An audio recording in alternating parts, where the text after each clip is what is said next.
Good morning सभी विद्यार्थियों का स्वागत। कल हमने SN1 SN2 दोनों अभिक्रियाओं की क्रिया विधि समझाई थी। आज हमें बताना है दोनों में अंतर। इनमें अंतर आ जाता है, क्रिया विधि आ जाती है, क्रियाशीलता आ जाती है। तो SN1 SN2 अभिक्रिया में अंतर। SN1 रिएक्शन SN2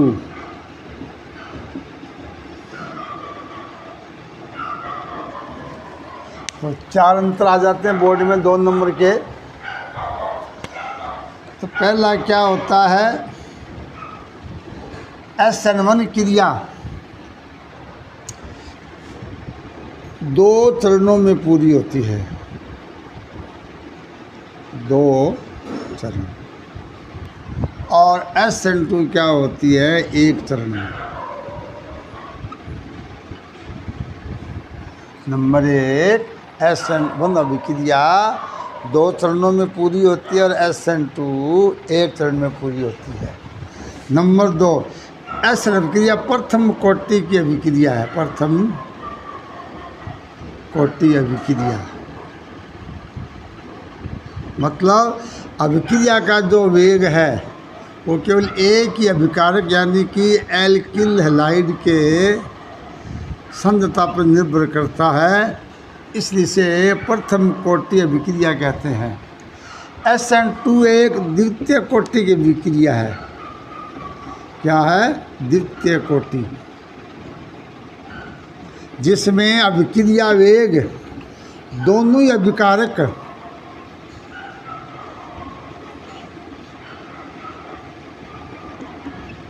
की सांद्रता पर निर्भर करता है।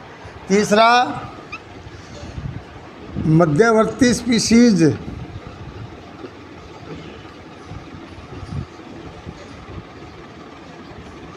कार्बोनियम आयन बनता है।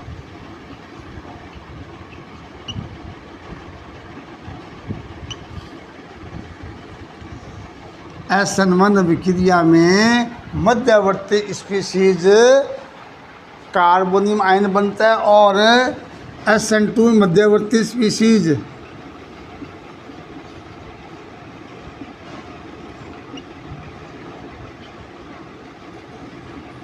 संक्रमण अवस्था बनती है।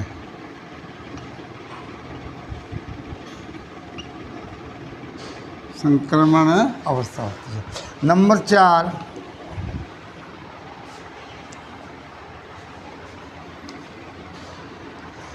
तृतीयक हैलाइड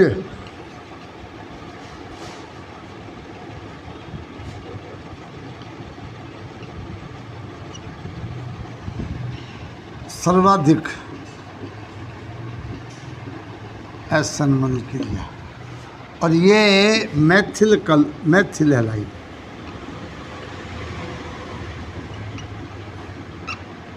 मतलब CH3 का whole thrice CX greater than CH3 का whole twice CHS greater than CH3 CH2X greater than CH3X।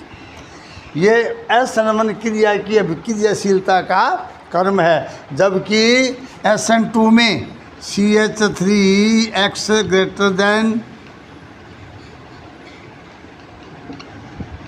ये दोनों एक दूसरे के अपोजिट होते हैं।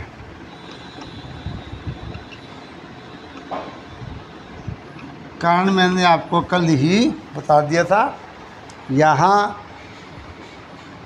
तृतीयक कार्बोनियम आयन स्थायी होता है, यहाँ H का आकार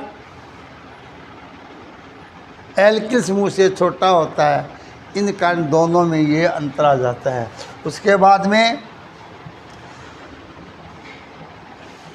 असममित हेलो एल्केन की SN2 क्रिया का होती है प्रतिपन्न के द्वारा और असंपन्न होती है रेशमीकरण के द्वारा।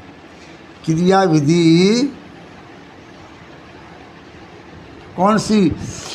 असम्मित यानी कि प्रकाशिक सक्रिय, प्रकाशिक सक्रिय हैलाइड की जो क्रिया विधि होती है वो रेशमीकरण के द्वारा संपन्न होती है, और ये होती है प्रतिपन्न के द्वारा।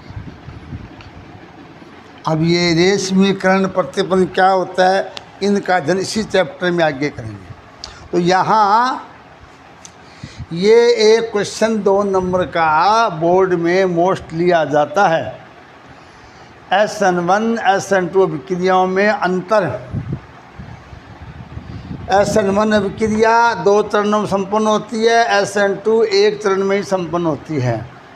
नंबर 2, SN1 अभिक्रिया प्रथम कोटि की अभिक्रिया है, SN2 द्वितीय कोटि की अभिक्रिया है। प्रथम कोटि, द्वितीय कोटि, तृतीय कोटि, शून्य कोटि, अभिक्रिया कोटि, क्या इसका एक अलग इकाई आएगी, उसमें आपको पूरी व्याख्या की जाएगी। यहाँ इतना याद रखना है कि SN1 प्रथम कोटि की अभिक्रिया और SN2 द्वितीय कोटि की अभिक्रिया है। क्यों है कि SN1 में अभिक्रिया का वेग केवल एक ही अभिकारक अणु एल्किल हैलाइड अणु की सांद्रता पर निर्भर करता है, और SN2 में अभिक्रिया वेग दोनों ही अभिकारकों की सांद्रता पर निर्भर करता है। मध्यवर्ती स्पीशीज कार्बोनियम आयन बनता है और SN2 में संक्रमण अवस्था बनती है।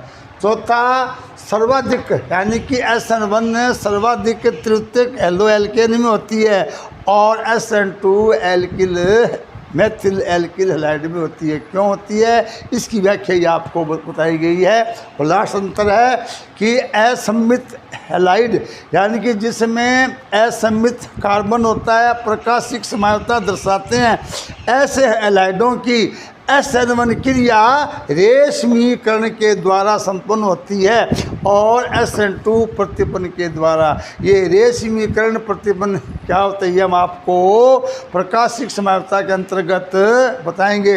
असम्मितता, किरेलता, समतल प्रकाश, ये बातें समझेंगे तभी ये दोनों घटनाएं समझ आएगी। ये था SN2। अब इस उदाहरण कि हेलो एल्केन की 4 अभिक्रिया लिखिए। कौन सी? नाभिक स्नेही प्रतिस्थापन अभिक्रियाओं के उदाहरण। ये थी दोनों की क्रिया विधि, यानी कि हेलो एल्केन में नाभिक स्नेही प्रतिस्थापन अभिक्रिया होती है। ये 2 प्रकार की होती है, दोनों की व्याख्या की गई, दोनों मंत्र बताया गया। अब एग्जाम्पल बोर्ड में आ जाता है। हेलो एल्केन की 2 नाभिक स्नेही प्रतिस्थापन अभिक्रियाओं के समीकरण। तो इसमें नंबर 1 जलीय KOH,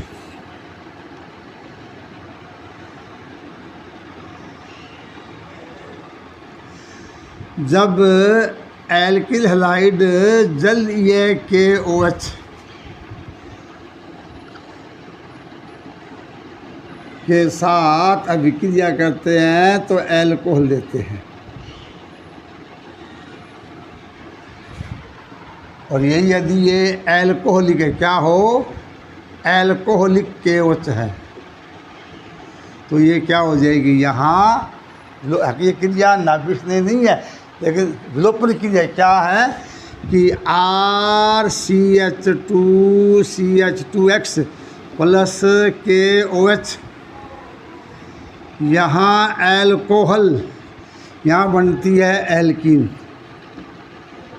plus KX plus H2O। यद्यपि ये क्या है, ये कौन सी क्रिया है, प्रतिस्थापन है, और ये कौन सी क्रिया है, विलोपन है। तो मैंने इसलिए एक साथ लिख दिए दोनों क्रियाएं। बोर्ड में केवल इतने दिया होगा, आगे क्रिया पूरी करनी होगी तो याद रखना, यदि यहाँ जलीय है तो बनेगा एल्कोहल, यदि यहाँ माध्यम एल्कोहल है तो बनेगी एल्कीन। यहाँ भी हम कराएंगे आपको सेटजेफ का नियम। ये क्रिया का नाम, इसका नाम ऊपर क्रिया का नाम क्या है? ऊपर वाली का प्रतिस्थापन, नीचे वाली विलोपन। नंबर 2 इस एल्कोहल केशियन एल्किल हैलाइड केशियन से क्रिया कर आर से एल्किल हैलाइड बनाती है KX, और ये एल्किल साइनाइड महत्वपूर्ण यौगिक होते हैं। अभी इसकी व्याख्या करेंगे। इसी प्रकार अगर AgCN है तो RX plus AgCN change RNC plus AgX। यहाँ भी प्रश्न आ जाता है। पहले तो क्या आपको इतनी अभिक्रिया दी होगी, अगर KCN या NaCN है तो बनेगा RCN, अगर AgCN है तो बनेगा RNC बनेगा।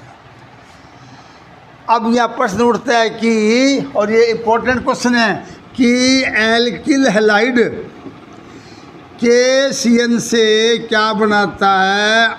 RCN, और AgCN से क्या बनाता है? RNC। ऐसा क्यों होता है? क्वेश्चन ये है, इम्पोर्टेंट है, बोर्ड में आता भी है कि कारण बताइए। एल्किल हैलाइड NaCN या KCN से क्रिया करके एल्किल साइनाइड बनाता है, जबकि सिल्वर साइनाइड से क्रिया करके आइसोसाइनाइड बनाता है। इसको समझिए।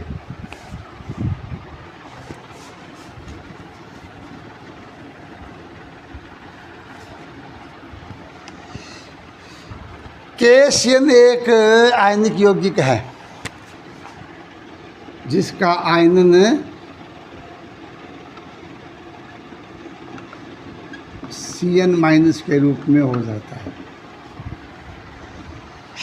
साइनाइड, और साइनाइड एक उभयरागी नाभिक नहीं है। क्या है? इसमें दोनों ही दाता परमाणु, उभय मतलब दो, यानी जिस अणु में दो दाता परमाणु होते हैं या दोनों ही बंध बनाने में सक्षम होते हैं, उसे क्या बोलते हैं? उभयरागी नाभिक नहीं। तो ये देखिए C ट्रिपल बॉन्ड N,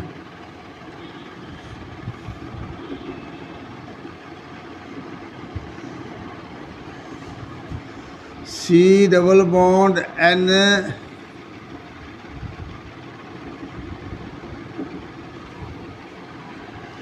तो यहाँ देखिए C और N दोनों पर ही क्या होते हैं?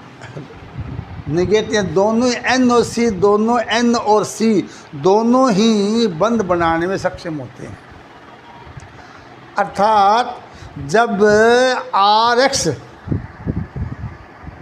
KCN से क्रिया करता है तो साइनाइड आयन जो उभयरागी नाभिक नहीं है, वो RX से क्रिया करके C बॉन्ड C और C बॉन्ड N दोनों ही बनते हैं। क्योंकि यहाँ C भी R में क्या होता है? C होता है, यानी कि CH3C हो गया, CH3N हो गया।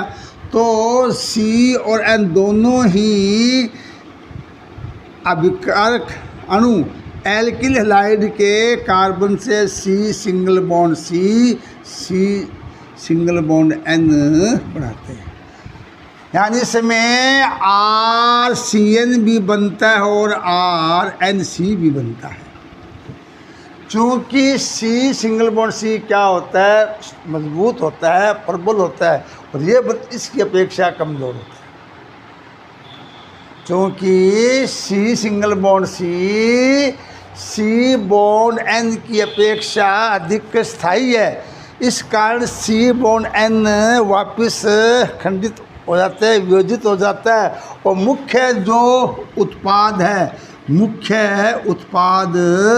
क्या बनता है, केवल RCN ही बनता है। ये देना है। अब चलिए AgCN में।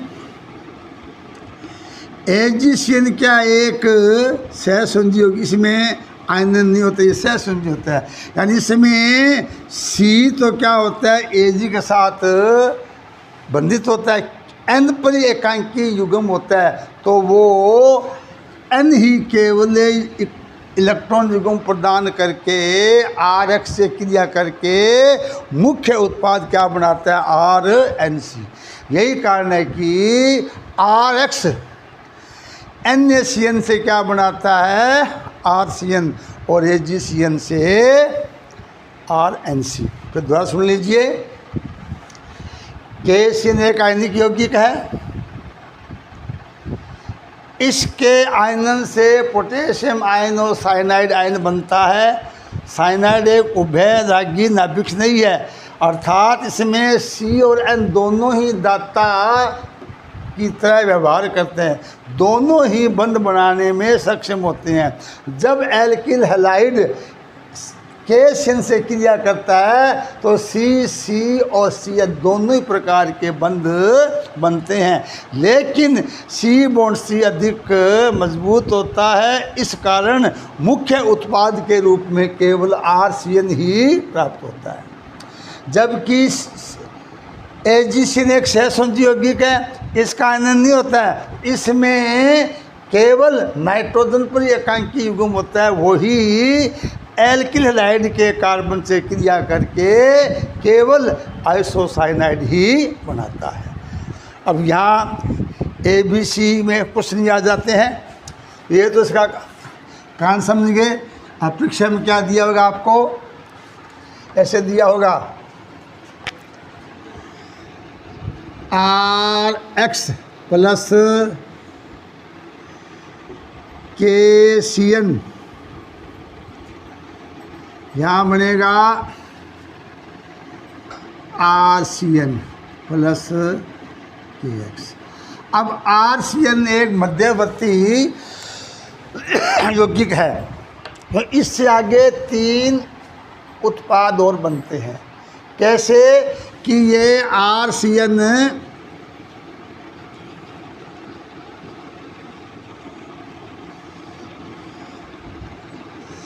का अगर आंशिक जल अपघटन करते हैं, आंशिक जल अपघटन, पूर्ण जल अपघटन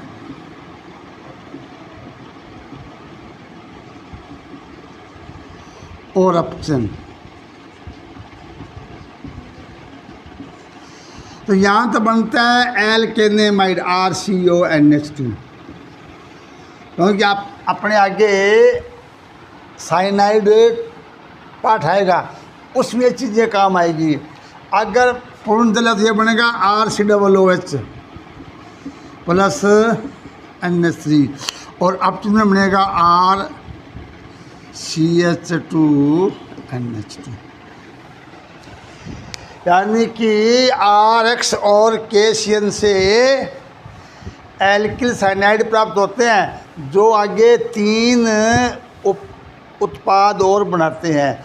यह अगर इसका आंशिक जल अपघटन किया जाए तो बनता है एल्केनेमाइड, यदि पूर्ण जल अपघटन किया जाए तो बनता है एल्केनोइक कम्बल, और अपचन किया जाए तो क्या बनता है, प्राथमिक एमीन। ऐसे ही RX और AgCN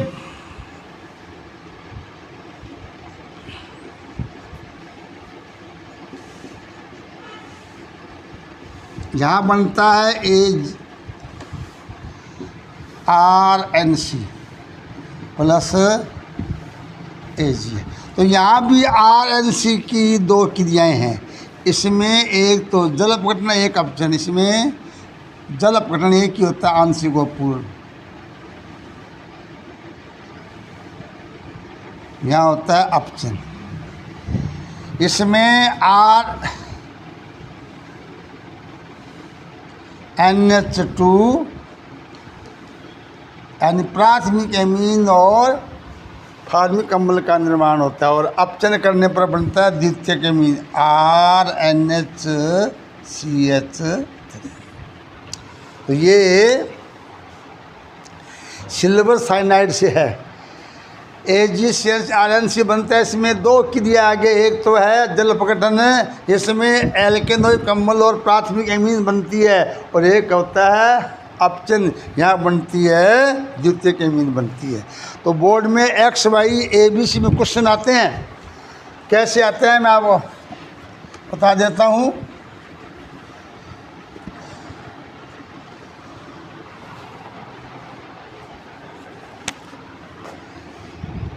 RX plus KCN A, यहाँ कर दिया 2H2O B प्लस C। इसी प्रकार RX KCN X H2O Y। इसी प्रकार RX KCN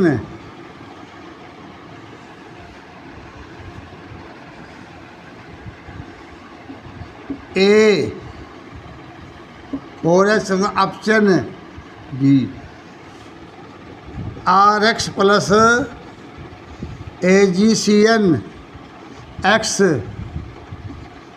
2H2O Y plus Z। RX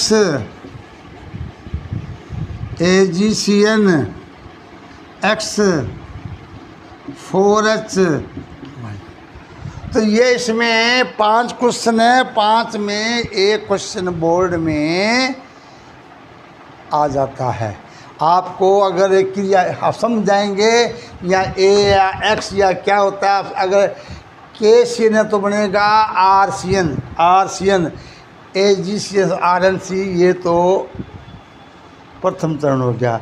द्वितीय चरण में अगर इसका जल अपघटन है तो अम्ल और एमीन बनेगा, अपचन है तो द्वितीयक एमीन बनेगी, यहाँ पूर्ण जल अपघटन है तो अम्ल और अमोनिया बनेगी, आंशिक है तो एमाइड बनेगा, अपचन है तो प्राथमिक एमीन। तो ये आपको बुक में दिए होंगे, ये आपको हल करने हैं। तो ये थी KCN और AgCN से क्रिया। इसके बाद में इन्हीं क्रियाओं में बेंजीन के साथ, क्योंकि इम्पोर्टेंट क्रिया है फ्रीडेल क्राफ्ट क्रिया, यानी कि C6H6 क्या होता है बेंजीन, क्या होता है बेंजीन, ऐसे देख सकते हैं इसको। तो जब हेलो एल्केन बेंजीन के साथ क्रिया करते हैं किसकी प्रेजेंस में, AlCl3 की उपस्थिति में, तो क्या बनता है एल्किल बेंजीन बनता है। R प्लस HX नाम दिया गया है फ्रीडेल क्राफ्ट अभिक्रिया। आपको +1 में बताया था मैंने बेंजीन की क्रिया। तो जब बेंजीन निर्जल एल्यूमिनियम क्लोराइड की प्रेजेंस में एल्किल हैलाइड से क्रिया करती है तो एल्किल बेंजीन बनती है। इस क्रिया को फ्रीडेल क्राफ्ट अभिक्रिया कहते हैं। उसके बाद में sodium ethoxide RX plus NaOC2H5 जब गर्म करते हैं तो क्या बनती है, इथर बनती है। इस क्रिया को विलियमसन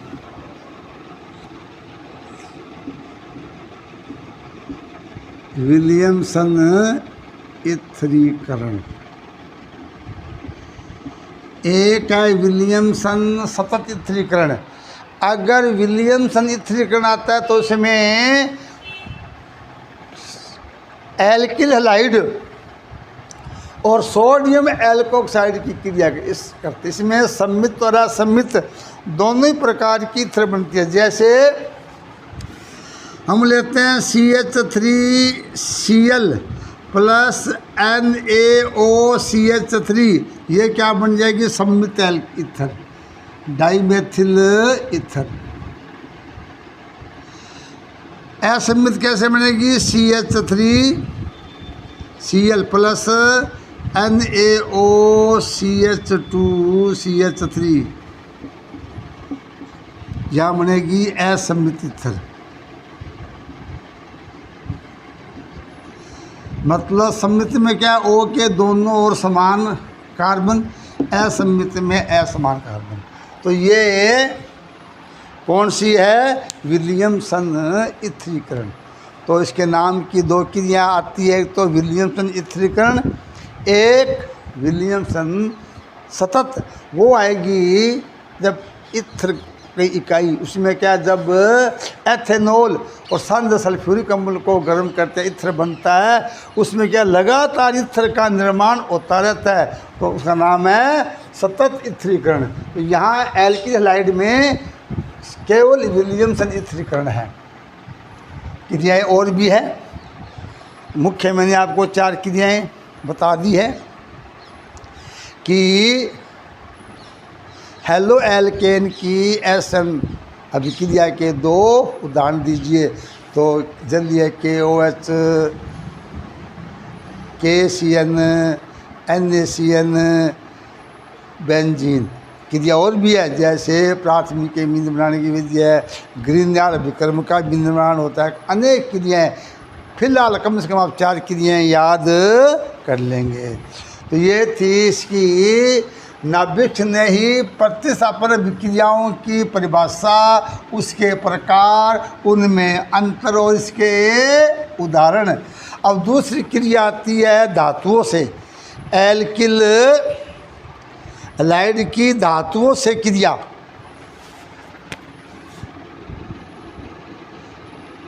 धातुओं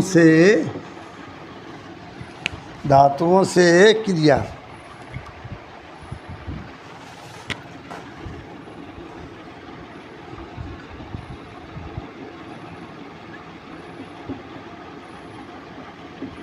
इसमें पहला है मैग्नीशियम।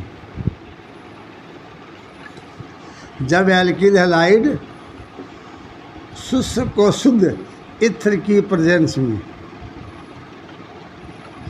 शुष्क और शुद्ध भी होना चाहिए, क्या बनता है? RMgX। इसे ग्रीन्यार अभिकर्मक कहते हैं। आ जाता है, क्या होता है ग्रीनयार अभिकर्मक? जब हेलो एल्केन शुद्ध ईथर की प्रेजेंस में मैग्नीशियम के साथ क्रिया करती है तो RMgX बनता है, जिसे ग्रीनयार अभिकर्मक कहते हैं। और ये कार्बनिक रसायन में महत्वपूर्ण यौगिक है। इनके द्वारा अनेक यौगिकों का निर्माण किया जाता है और ग्रीनयार अभिकर्मक अत्यंत क्रियाशील होते हैं। इसीलिए इन्हें बनाते समय, इसको रखते समय ध्यान रखना पड़ता है कि इसमें वायु, जल, कोई एल्कीन, एल्कोहल, जल संपर्क में नहीं आ जाए, क्योंकि ये लगभग सभी अभिकारकों से क्रिया कर लेते हैं। इसलिए इसको बनाते समय सावधानी का उपयोग करते हैं। दूसरी है Na। यहाँ इसका नाम होता है वुड्स अभिक्रिया, क्योंकि आपके कई बोर्ड में नेम रिएक्शन आती है।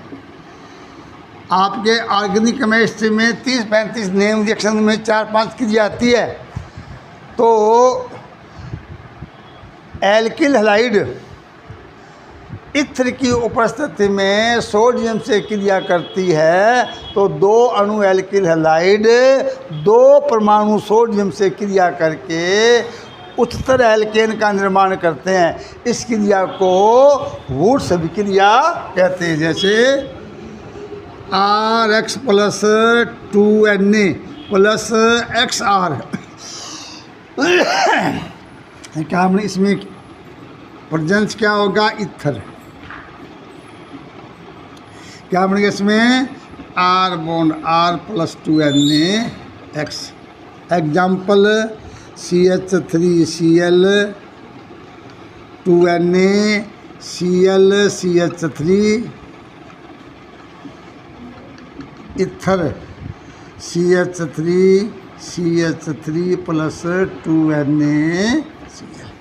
तो ये वुड्स अभिक्रिया है।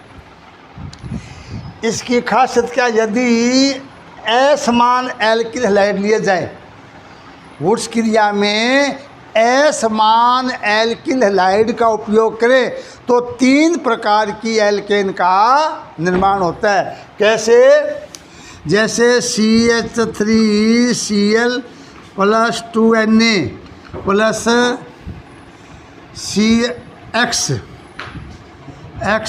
CH2CH3 यहाँ क्या आ जाएगा, इथर। यहाँ पहले क्या बनेगी, प्रोपेन। असम्मित यानी कि एथिल क्लोराइड और मेथिल क्लोराइड लेते हैं तो इसमें एक तो बनता है प्रोपेन, एक बनता है 2 अणु मेथिल क्लोराइड क्रिया करके क्या बनाएंगे, एथेन।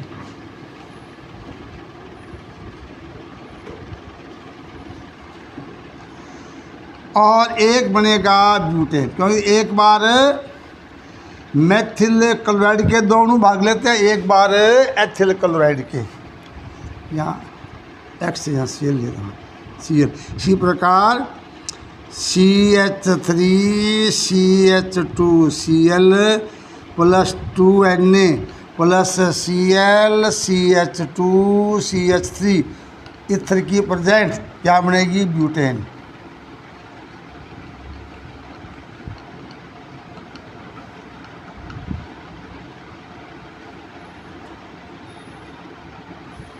ये इसमें 3 प्रकार की एल्केन का मिश्रण बनता है।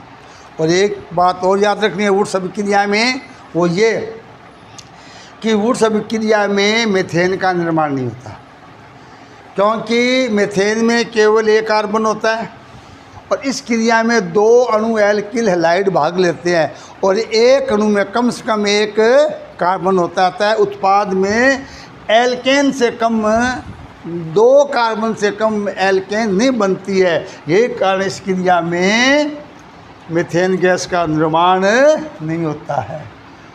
तो ये थे 2 क्रिया, कल आपको कराएंगे विलोपन अभिक्रिया। आज की एपिसोड यहाँ तक, थैंक्स।